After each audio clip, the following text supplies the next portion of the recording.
côté de ta sœur Frisquette. Tu dors et tu dois rêver que tu es le roi de la fête. Amandine, ta maman tremble de peur, elle s'inquiète. Et toi dans ton canoë, avec moi tu chantes à tue-tête. Booba, mon petit ourson, tu fais la joie et l'admiration de ta famille. Booba, mon petit garçon, tu cours et tu vas à travers les champs et les bois. L'oncle Émile, Forestier John et surtout Taklaoma te font des cadeaux princiers que tu gardes pour ton papa. Joy t'aime beaucoup, tu vois, elle pleure quand tu n'es pas là. Et Moy, le petit Indien, En retournant tout seul dans la montagne à la recherche de sa maman qu'il croit toujours vivante, Booba est attaqué par un aigle qui l'emporte dans son repère en haut d'un piton rocheux.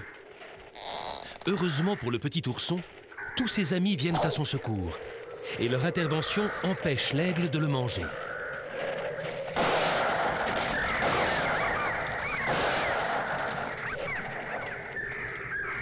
Bravant le danger, Taklaoma escalade le flanc de la montagne pour aller chercher Booba.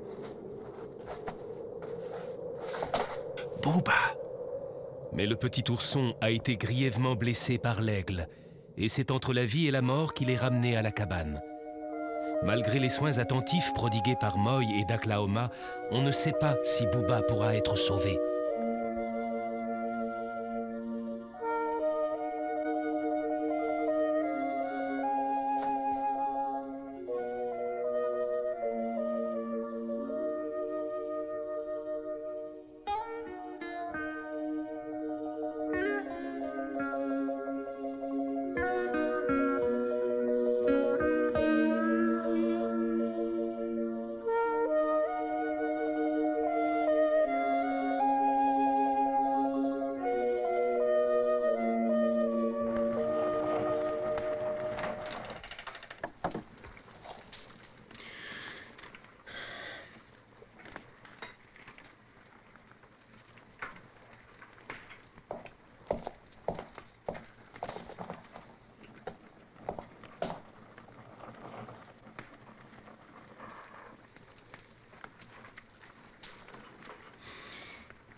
Chut.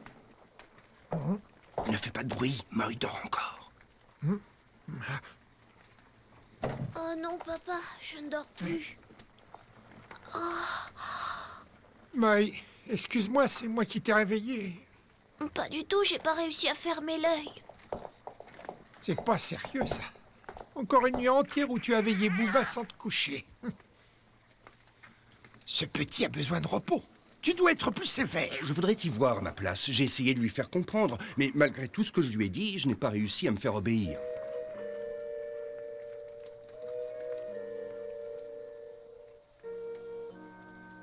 Moy, je sais ce que tu ressens. Mais ça n'aidera pas Booba si tu tombes malade. Il faut aussi que tu fasses attention à toi. La fièvre n'est toujours pas tombée depuis qu'il est ici. Et comme il se réveille pas, eh ben, je peux même pas lui donner à manger. C'est plus grave qu'on le croyait. Oh! Regarde comme la petite Frisquette est inquiète pour son frère. C'est vrai, oncle Émile. Elle est tellement inquiète qu'elle a pas voulu manger aujourd'hui. Taklaoma, il faut absolument faire quelque chose pour qu'il guérisse rapidement, ou il va perdre toutes ses forces et on ne pourra plus rien pour lui. Oui, je suis d'accord avec toi. Mais qu'est-ce que tu veux faire d'autre? J'essaie de le soigner avec les herbes que j'ai demandé à Moy de me rapporter de la forêt. Qui, pour l'instant, n'ont rien fait du tout. Oh là là, je me demande s'il n'a pas été trop gravement atteint quand les aigles lui ont fait toutes ces blessures. Qu'est-ce que tu dis, oncle Émile? Non, non, j'ai rien dit, ne t'inquiète pas. Regardez! On dirait qu'il rêve, vous trouvez pas?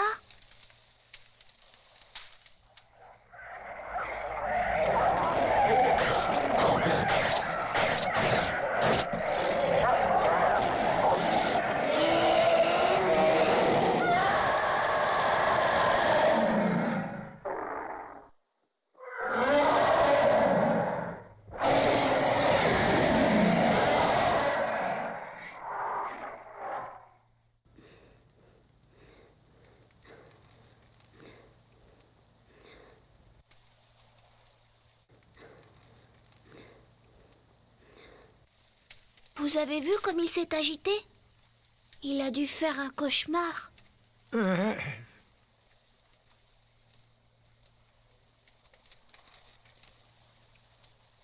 Malgré tout leur dévouement, les hommes ne peuvent pas remplacer la maman d'un petit animal.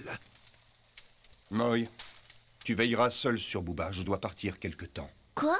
Oh, je ne serai pas absent longtemps, ne t'inquiète pas. Mais pourquoi tu pars? C'est vrai? Pourquoi tu décides de t'en aller dans un moment aussi important? Je veux rencontrer le grand sorcier, celui qui dit des prières pour les âmes de nos ancêtres. Et je lui demanderai de sauver Booba en chassant l'esprit du mal. Attends un peu, qu'est-ce qui te prend tout à coup? Je voudrais te rappeler un petit détail. Si tu habites cette cabane au milieu des bois, c'est parce que tu as voulu que ton fils suive l'éducation des Blancs. Et voilà qu'aujourd'hui, tu oublies tes grandes résolutions en allant t'adresser à un sorcier comme le faisaient tes ancêtres avant toi. En somme, tu crois encore à ses pouvoirs magiques. Et surtout, si tu retournes auprès des tiens, tu seras nommé chef de la tribu et ils ne te laisseront plus repartir. Alors très vite, il faudra que Moy te rejoigne pour vivre auprès de toi. Et tu crois que c'est la meilleure solution pour son avenir? Je te conseille de bien réfléchir avant de faire ça, si tu ne veux pas le regretter plus tard. Ce que je décide de faire ne regarde que moi. Mais je suis responsable de la vie de Booba, parce que je n'oublie pas que c'est moi qui ai tué sa mère. Si elle était encore vivante, rien de ceci ne serait arrivé. Alors aujourd'hui, je dois absolument sauver la vie de Booba, même si cela me coûte très cher. Pardon, je ne suis qu'un vieux donneur de leçons. Papa? Reste ici, c'est moi qui irai. Et comme ça, t'auras pas de problème avec la tribu. Tu veux y aller? Mais oui, et j'expliquerai au grand sorcier que c'est toi qui lui demande de tout faire pour sauver Booba. Alors, oncle Émile, tu trouves pas que c'est une bonne idée? Peut-être, oui. Bon, d'accord, tu iras, mon fils. Ah, mais comment je vais réussir à le trouver, le grand sorcier? C'est vrai, ça. C'est un nomade comme tous ceux de votre tribu. Et bien malin celui qui peut dire où il est en ce moment. Nous allons l'avertir. Sortons vite lui envoyer des signaux de fumée. Bravo!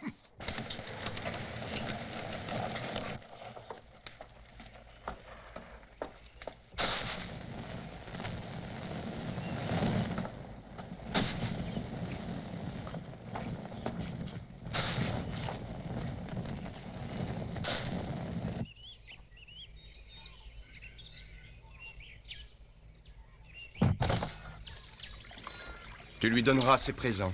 Oui, papa. J'espère qu'il aura vu les signaux. Oui, ne t'inquiète pas. Et surtout, sois prudent. Hein. Promis, oncle Émile. Arrête! Tu me chatouilles. Qu'est-ce qu'il y a, Frisquette? Tu veux venir avec moi pour sauver Booba? Qu'est-ce que t'en dis? Ce serait une bonne idée d'emmener Frisquette. Si tu veux. Mais veille à ce qu'il ne lui arrive rien. Oui.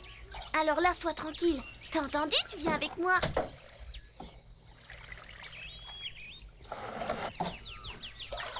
Au revoir, je reviens ce soir.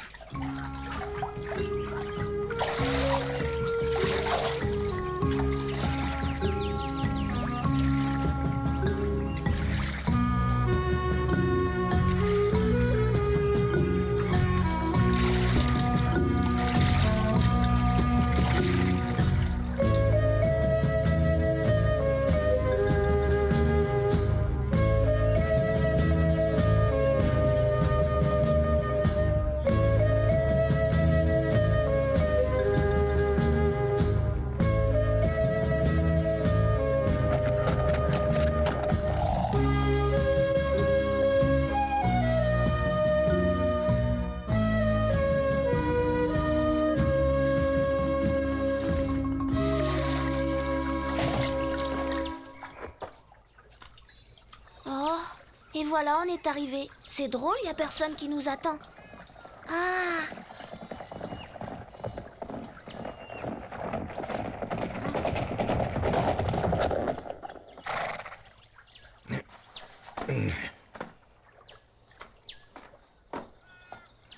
Bonjour à toi, au grand sorcier. Bonjour à toi, Moy.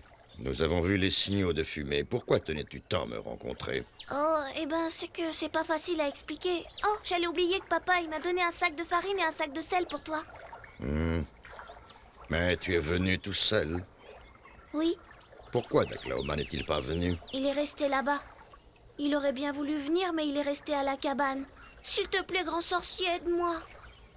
Tu veux que je t'aide? Pourquoi? Tu as de grands soucis? Oh oui. Parle, je t'écoute.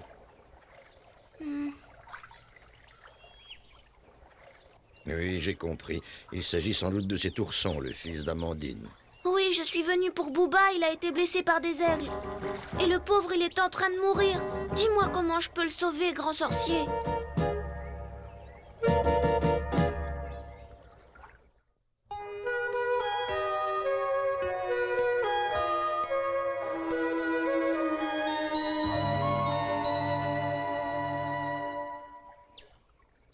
Écoute, ton père ne t'a pas appris nos coutumes et nos traditions, c'est son droit. Il t'élève loin de nous à sa façon, il a peut-être raison. Mais je vais quand même t'apprendre que les esprits habitent à l'intérieur du corps des ours. À l'intérieur de leur corps? Mais oui, le corps du plus gros ours d'une région est choisi par les esprits pour venir habiter dans le monde des hommes pendant quelque temps. C'est pour cette raison que nous ne dirigeons jamais nos flèches vers lui. Pas par peur de tuer les esprits, ils sont immortels. Mais sans les ours, ils ne pourraient pas venir dans notre monde. C'est ce que nous enseignent nos traditions les plus anciennes. Et c'est ce à quoi nous croyons profondément. Je suppose que tu avais compris qu'Amandine avait été appelée la reine de la montagne par ceux de notre peuple. Bien sûr. Alors ça veut dire qu'Amandine... C'est bien, Moy, tu as compris. Et aujourd'hui, le grand esprit qui habitait son corps est au ciel dans le royaume des esprits. Et si le petit ours devait mourir, ne le plains pas, le petit esprit qui l'habite irait rejoindre celui de sa mère. Oh non. Ce sont les enseignements de notre race transmis de génération en génération, et un bon Indien se doit d'y croire. C'est en respectant nos traditions que notre peuple peut perpétuer la mémoire de nos ancêtres. Mais mon papa et moi, on a fait tous les deux une promesse à Amandine. Quelle promesse? Parce qu'elle a été tuée, on lui a promis d'élever ces deux oursons jusqu'à ce qu'ils soient assez grands pour se débrouiller tout seuls. Si aujourd'hui on laissait mourir Booba, Amandine, elle nous le pardonnerait jamais. Et avec moi, j'ai Frisquette, la sœur de Booba. Elle va être malheureuse toute sa vie si elle se retrouve sans son frère, toute seule. Grand sorcier, il faut pas laisser mourir Booba. Essaie de le sauver. Moy. T'as qu'à me dire ce qu'il faut que je fasse et j'obéirai sans discuter, grand sorcier. Je ferai tout ce que tu me diras. Mais je t'en supplie, aide-moi à le sauver.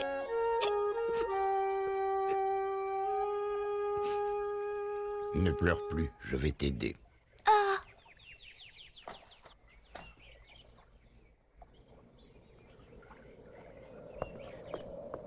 En tant que grand sorcier, il n'est pas facile pour moi de décider si je dois t'aider à sauver ce petit ours.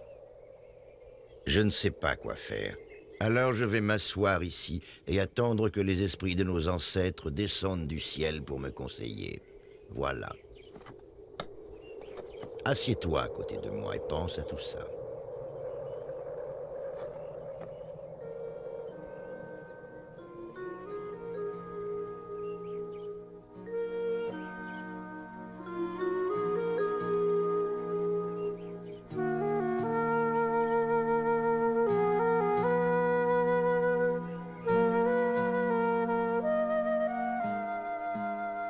Je me demande ce que Moy est en train de faire.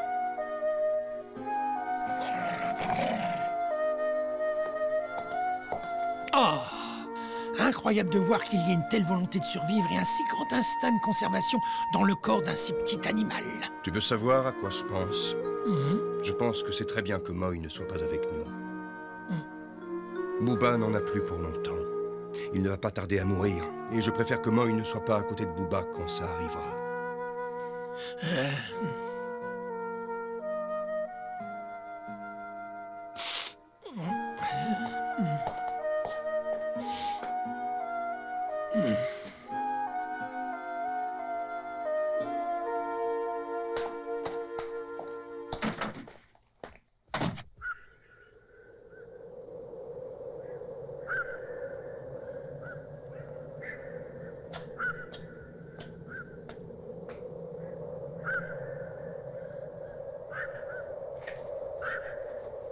Tiens, voici un remède que nos sages connaissent depuis de très nombreuses générations.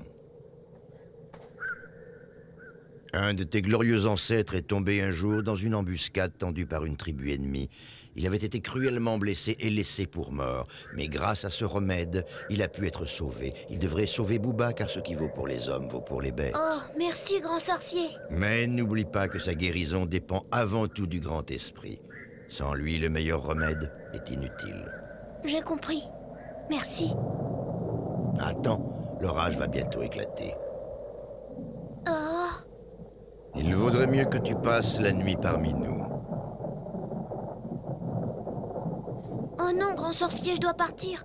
Je dois rentrer à la cabane tout de suite. Bien, fais selon ton cœur.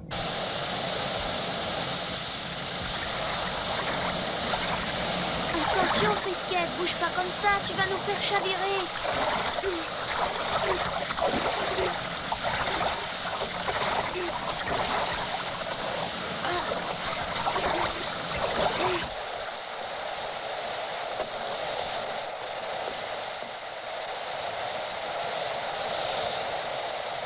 Ohé! Moy! Par ici! Par ici!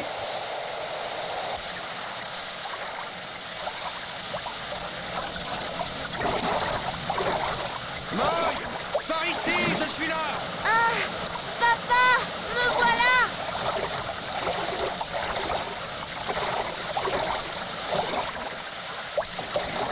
Hé, c'est ça! Par ici!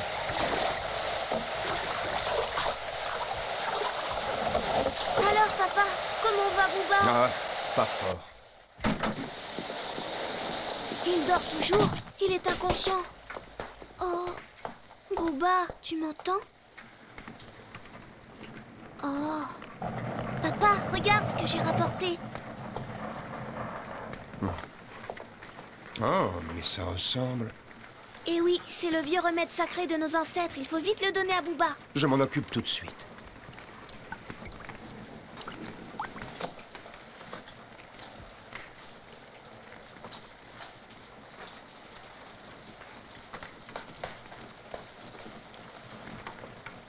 Je te promets que tu vas bientôt aller mieux. J'ai rapporté un vieux remède de nos ancêtres et papa va te le donner.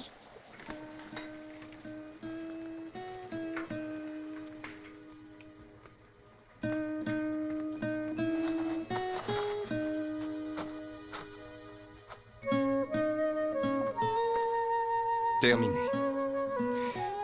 Et maintenant, il n'y a plus qu'à attendre que l'emplâtre fasse son effet et chasse le mal.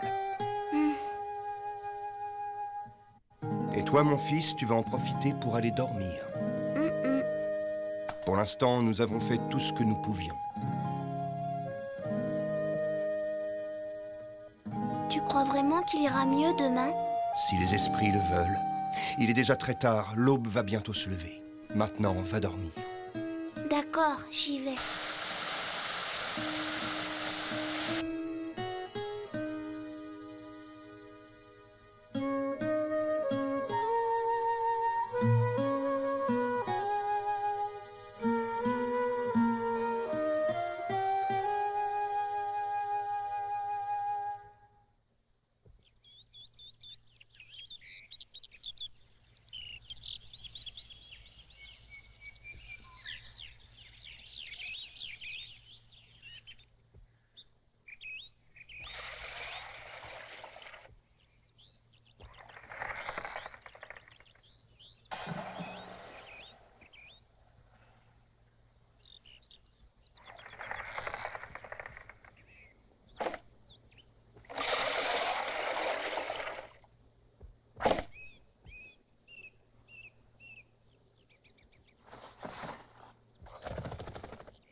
bah ça alors, il est debout.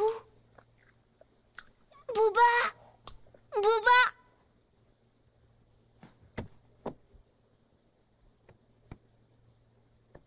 Ça y est, il est guéri! Il est guéri! Bouba, tu es guéri!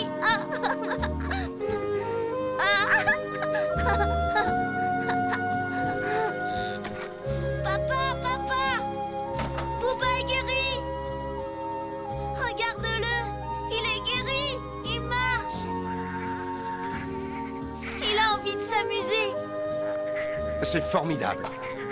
Ça fait plaisir à voir. Oh oui! Alors, tu es enfin guéri? Youpi! Bravo! Bouba est sauvé! Frisquette, ton frère est sauvé! Ah, arrête! Pas ça, pas ça! Tu me chatouilles! Tu t'y mets aussi, Bouba? Arrêtez! Laisse-les faire. C'est la seule façon pour eux de te remercier de tout ce que tu as fait pour Bouba. Arrêtez tous les deux, arrêtez!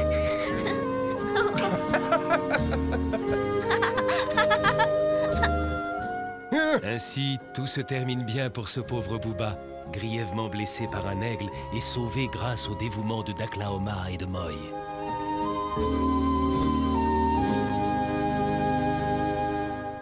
Bouba, Bouba, mon petit ourson, tu roules et tu glisses sur la blanche, blanche neige. Bouba, Bouba, fais bien attention de ne pas t'éloigner du chemin de ta maison. Dans la nuit noire et glacée, à côté de ta sœur Frisquette, tu dors et tu dois rêver que tu es le roi de la fête. Amandine, ta maman tremble de peur, elle s'inquiète. Et toi dans ton canoë, avec moi tu chantes à tue-tête.